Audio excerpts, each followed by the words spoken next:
Down. কি ভাবছো? তোমাকে একটা প্রশ্ন জিজ্ঞাসা করছি তো।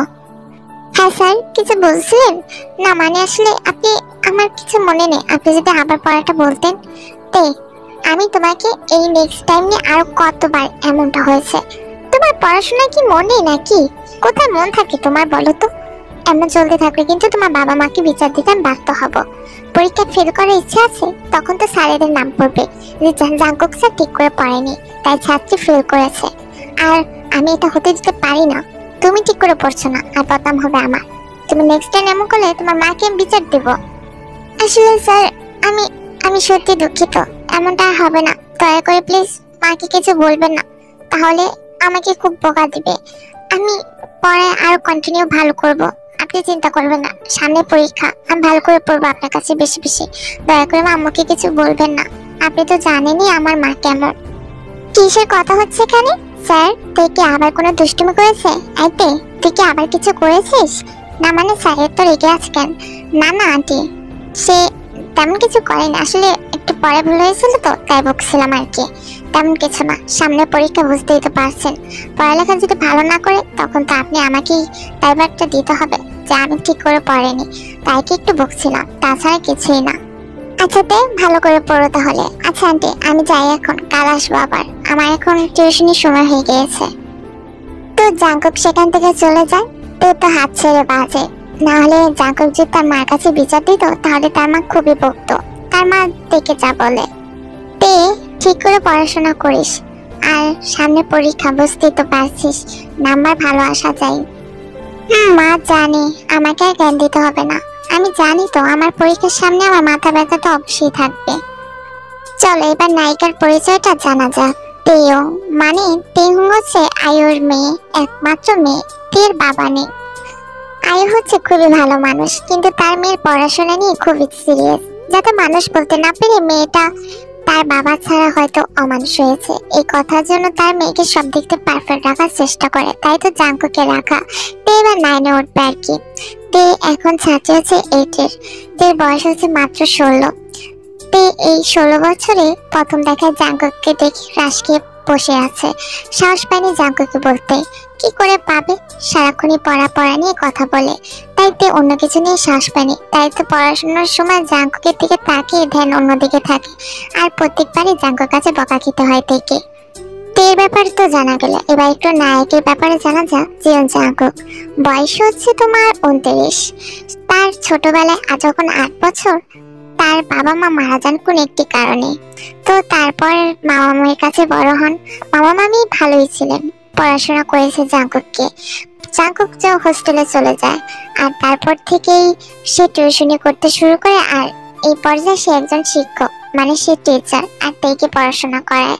জাঙ্কুক পার্সোনাল রাগী হলো, তার ভিতরের মনটা খুবই নরম। সে একবার যাকে ভালোবেসে ফেলে তাকে জীবন দিয়ে উজাড় করে ভালোবাসবে। আর তাছাড়া সে একটু জানে তে তাকে একটু পছন্দ করে, সে তাকে পাত্তা দেয় না। ছোট মানুষ কি ভাবতে কি করে ফেলে, তার বয়স কম, এটা হওয়া স্বাভাবিক, তাই পাত্তা দেয় না। কি রে, স্যারকে মনের কথা বলেছিস না এখনো বলিসনি? মনের কথা বলেছি না ছাই বলেছি? কথা বলতে গেলে তে তুমি এ পড়াটা পড়েছো? তে তুমি কি ভাবছো? মানে বুঝি না, এমন ভাব করে মনে হয় তার বয়স 90 বছর, সে বুড়ো হয়ে গেছে। প্রেম প্রীতি তার কাছে 20-এর মতন লাগে। মানে বুঝি না, এত সুন্দর একটি মেয়ে তুই, মানে কে এমন ভাবে পড়াতে পারে আমি জানি না, আমার জানা নেই, কিভাবে বলবো সেটাও জানা নেই। তে কথা শুনে জিমিন হেসে দেয়। একদম আসবি না আমার সামনে, এত সুন্দর হয়ে কি লাভ? এত ছেলে আমার পিছে করে, আমি এই জীবন জাঙ্গকে আমার পিছনে পড়াতে পারলাম না, প্রপোজ করতে পারলাম না, এই জীবন রেখে কি লাভ? এমন করলে জাঙ্গক স্যার জীবনও পড়বে না বোন, তুই যা করস তার হিসাবে তো কিছুই না। আচ্ছা শোন, আমি তোকে কিছু বুদ্ধি শিখিয়ে দিতেছি, ওগুলা কন্টিনিউ জাঙ্গক স্যারের সামনে করবি, তাহলে দেখবি সে আপনা আপনি পটে গেছে। আমি তোর জায়গায় হলে কবে স্যারকে পটিয়ে ফেলতাম। তো থেকে জিমিন কিছু একটা শিখিয়ে দেয়, সেটা আমরা পরে জানবো, কি বলছি? স্যার আসসালামু আলাইকুম, কেমন আছেন? ওয়ালাইকুম আসসালাম। বাবা আজকে আমি না বলতে এসে পড়েছো? জাঙ্কুক তো এর দিকে তাকিয়ে এক ফোঁটাও খেয়াল করেনি। কি আজব স্যার, আপনি পড়াশোনা ছাড়া কি আর কিছু দেখতে পান না? আমি জলজান্ত একটি মানুষ দাঁড়িয়ে আছে, আপনি তো আমার দিকে ভালো করে তাকাচ্ছেন না পর্যন্ত। তের কথায় জাঙ্গক চোখ ফিরে তাকাতেই দেখলো তে একটি লাল রঙের শাড়ি পরে আছে। দেখতে খুবই সুন্দর লাগছে, কিন্তু জাঙ্গকের সামনে এমন ভাবে কেউ আসে? মেয়েটা কি অবুঝ? সে কি জানে না সে একটা ছেলে মানুষ? এসব কি বলছো তে? কেন স্যার, আমার কি অন্য কিছু পরে আসা উচিত ছিল? আমি ওটা বলিনি। বলতে চাচ্ছিলাম তুমি শাড়ি কেন পরে এসেছো? তুমি কি কোথাও যাচ্ছ? আর তাছাড়া তুমি এখানে পড়তে এসেছো, তোমার কয়দিন পর পরীক্ষাতে। আমি কতবার করে বলবো? আমি কিন্তু বারবার বলবো না। আর তাছাড়া আন্টি কোথায়? আপনি এত আনুমানিক কেন স্যার? মা বাড়িতে নেই, একটু বাইরে গিয়েছে। এমন ভয় পাচ্ছেন যেন মনে হয় আমি আপনাকে গিলে খাবো। তাই তো বলি, আন্টি নেই দেখি তো এমন করছো। কি বলবে বলো? আপনি তো জীবনও বলবেন না। আপনি যে আনরোমান্টিক, তাই আমার ফিলিংসটা আমাকে বলতে হবে। I love you sir. আমি আপনাকে প্রথম দেখায় অনেক ভালোবেসে ফেলেছি। বলতে পারেন লাভ ইজ ফার্স্ট সাইট। আমি আর কিছু চাই না। আপনি না বলেন না যাই বলেন, বিয়ে না করলে আমি জোর করে আপনাকে বিয়ে করব। এই বেদক মেয়ে, সম্মান দিয়ে কথা বলো। আমি তোমার স্যার। আর তাছাড়া নিজের পড়াশোনা ঠিক নিয়ে এসেছে আমার সাথে প্রেম করতে। 2 দিন পর তো ফেল করবে, তোমার যা ভাবসাব দেখছি। আপনি বকেন যাই বলেন, আমাকে আই লাভ ইউ বলেন না স্যার। আমাকে কেন ভালোবাসবেন না? আমি দেখতে খারাপ? আমি কি সুন্দর নই? কেন? আমি কি, আমার কি কমতে আছে? আমি পরীক্ষা ফার্স্ট করব, ভালো নাম্বার আনবো। তারপর আপনি আমাকে ছেড়ে যাবেন না স্যার। অনেক ভালোবাসি আপনাকে। আপনি চলে যাবে, মরে যাব স্যার। প্লিজ দয়া করে আমার ফিলিংসটা বুঝুন। দেখোতে, তোমার বয়সটা অনেক ছোট। কেবলই তোমার প্রেম প্রীতির বয়সই শুরু হয়েছে বলতে পারো। তাছাড়া কাউকে ভালো লাগা এটা স্বাভাবিক, কিন্তু তার প্রতি আসক্ত হওয়া এটা একদম ভালো নয়। আমি কিছু জানি না। আমি যখন আপনাকে ভালোবেসেছি তো আপনাকে বিয়ে করবো। আই ডোন্ট কেয়ার কি কি ভাবলো। জাঙ্কুক বুঝলো দেখে এভাবে বোঝানো যাবে না। আচ্ছা ঠিক আছে, তুমি আমাকে ভালোবাসো তো? তাহলে প্রুফ দাও। তোমার সামনে পরীক্ষা, রেজাল্ট যদি ভালো করতে পারো তাহলে এই ব্যাপারটা আমি ভেবে দেখবো। জাঙ্কুক এটা বলে সেখান থেকে 1 সেকেন্ডও দাঁড়ায় না, কারণ সে জানে তুই কেমন। তাড়াতাড়ি করে সেখান থেকে চলে আসে। আর তুই তো হা করে সেখানে দাঁড়িয়েছিল। কি রে, জাঙ্কুক স্যারকে রাজি করাতে পারলি? মনের কথা কি বলেছিস না এখনো বলিসনি? হ্যাঁ বলেছিলাম, কিন্তু সে বলেছে পরীক্ষা যদি ভালো রেজাল্ট করতে পারি তাহলে বিষয়টা ভেবে দেখবে। আগেও মানবে কিনা তা শিওর নই। কি করবো বুঝতে পারছি না। আরে দোস্ত, টেনশন নিস না। তাহলে তো হয়েছে, তুই জাঙ্কুকের পছন্দ মতন সবকিছু করে যা। দেখবি সে তোকে আই লাভ ইউ টুটা বলে দিয়েছে। তো সেদিনের পর থেকে তুই ভালো করে পড়াশোনা করতে শুরু করলো, জাঙ্কুকের একটা লক্ষ্মী মেয়ের মতন। তো ফাইনালি তে রেজাল্ট খুবই ভালো এসেছে, তার মা তো অনেক হ্যাপি। কিন্তু সমস্যাটা এটাই, তে যখন জাঙ্কুকের রেজাল্ট দেখাতে যাবে জাঙ্কুকে খুঁজে পাওয়া যাচ্ছিল না। তে তো কান্না করা অবস্থা। তাহলে কি জাঙ্কুক তার কথা রাখবে না?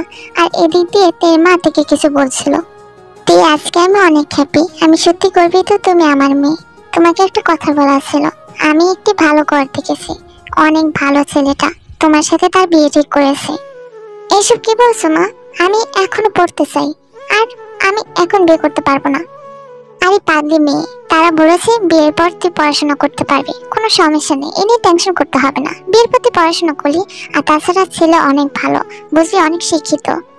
তুই এখন কি বলবে সে নিজেও জানে না। একে তো জাঙ্কুক তাকে ঠকালো। সে বলেছিল পরীক্ষা ভালো রেজাল্ট করলে সেই ব্যাপারটা ভেবে দেখবে, কিন্তু সে তো কোথাও খুঁজে পাচ্ছে না। তে কি বিয়েতে হ্যাঁ করবে? সে তো জাঙ্কুককে ভালোবাসে।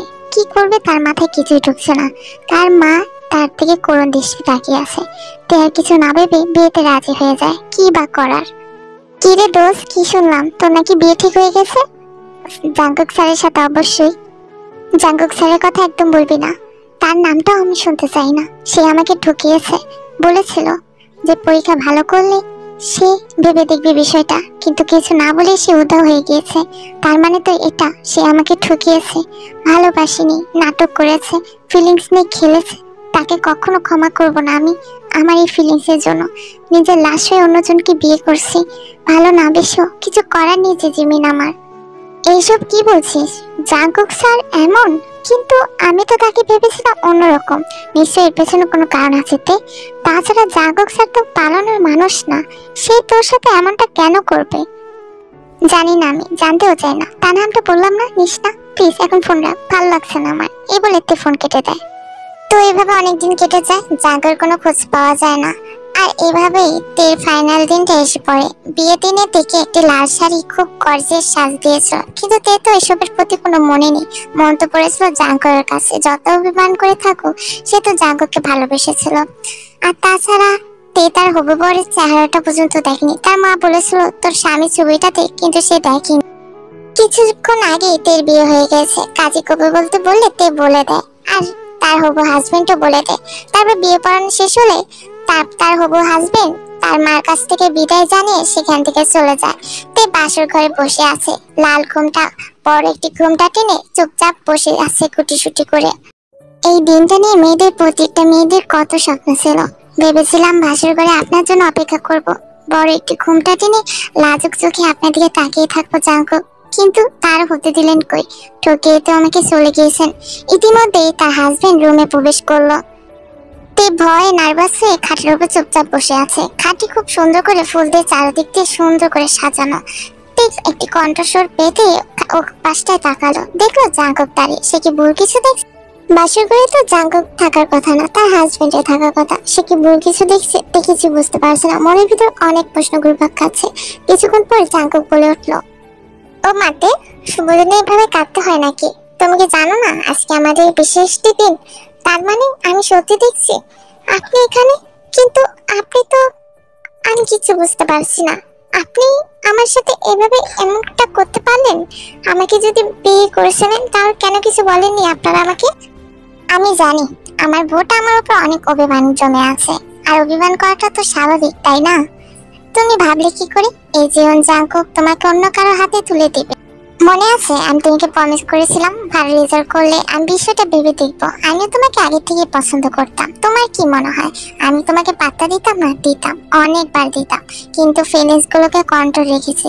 কারণ আমি ফিলিংস গুলো বাইরে আনতে দিইনি, কারণ তোমার পড়ালেখা নষ্ট হবে। আর আমার শাশুড়ি আমাকে আগে থেকে সবকিছু জানিয়ে রেখেছে যে আমি তোমাকে পছন্দ করি, আমরা দুজন জনকে ভালোবাসি। তিনি আর আপত্তি করেনি, আর তিনি সব বিষয়ে জানতেন। তোমাকে ছবি তো দেখিয়েছো, তুমি তো দেখোনি, দোষটা তার আমার না। কি মম এগুলো জানতো? আমাকে কিছু বলেনি? সবাই আপনার আমাকে ঠকেছেন, তার পানিশমেন্ট তো পেতে হবে। মমকে তো পরে দেখছি, আগে আপনার পানিশমেন্ট পেতে হবে। কষ্ট যখন দিয়েছেন তার তো মূল্য আপনাকে দিতে হবে। আপনি আমাকে কি শাস্তি দেওয়া যায়? আপনি একটা কাজ করেন, 100 বার আমাকে আই লাভ ইউ বলতে হবে, তাও গোলাপ ফুল প্রপোজ করে। তারপরে যদি ভেবে দেখবো রাগ ভাঙবে কিনা। বলি তে একটি হাসি দিয়ে ফেলে। তে জাঙ্কুর বেশিক্ষণ রাগ করে থাকতে পারে না, জাঙ্কুক ভালো করেই জানে।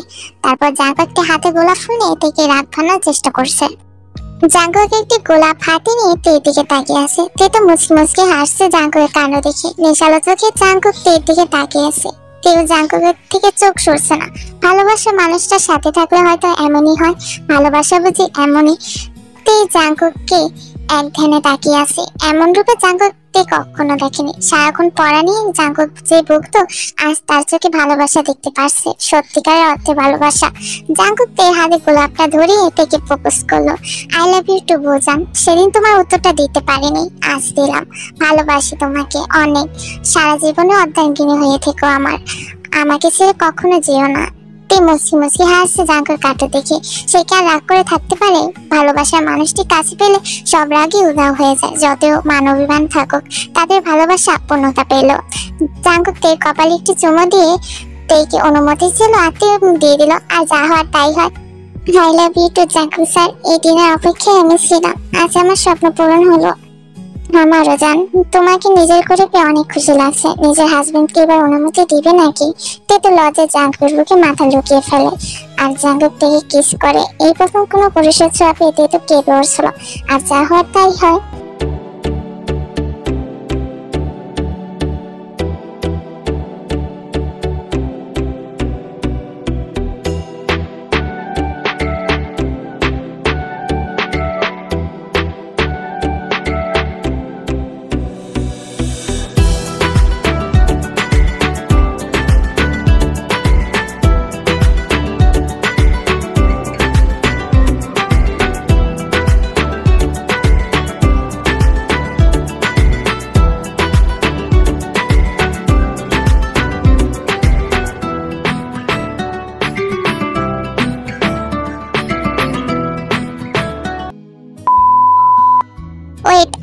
করো না, আজকে তো আমাদের জাঙ্গার বার্থডে, আই মিন জিয়ন জাঙ্কুকের বার্থডে।